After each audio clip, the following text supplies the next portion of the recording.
How did your new roommate walk into your life and think they owned everything you built? My landlord called me 3 months ago saying he found a quiet, professional roommate to fill the empty second bedroom in my apartment. I had lived in that unit for 3 years, paid for all the common area furniture, upgraded the kitchen appliances out of my own pocket, and set up a high-end coffee bar in the nook. Enter Brad.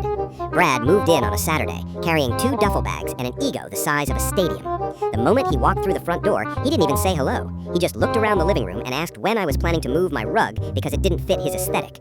I stared at him, told him the rug was staying, and went back to my room. That should have set the boundaries. It did not. By day 3, Brad had completely taken over the apartment. I walked into the kitchen to make breakfast before work, and Brad had shoved all my coffee gear into a cardboard box under the sink to make room for his industrial protein blenders. When I asked him what he was doing, he casually told me that shared spaces belong to whoever uses them most efficiently. It got worse. He started eating my meal prep dinners, hosting late-night work calls in the living room while I was trying to sleep, and ordering me around like I was his personal housekeeper. When I brought it up to our landlord, the landlord just shrugged and said Brad paid his half of the rent on time, so we just needed to learn how to compromise. The boiling point came on a rainy Thursday night. I had an absolute nightmare of a day at work and came home around 8, desperately looking forward to crashing on the couch.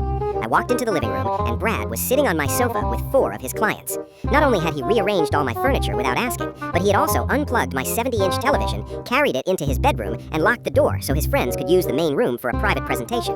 When I knocked on his door and told him to give my TV back, Brad stepped into the hallway, put a hand on my chest, and told me to know my place in his apartment.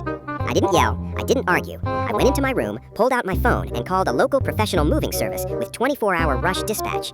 While Brad and his clients were busy in his room, the movers arrived.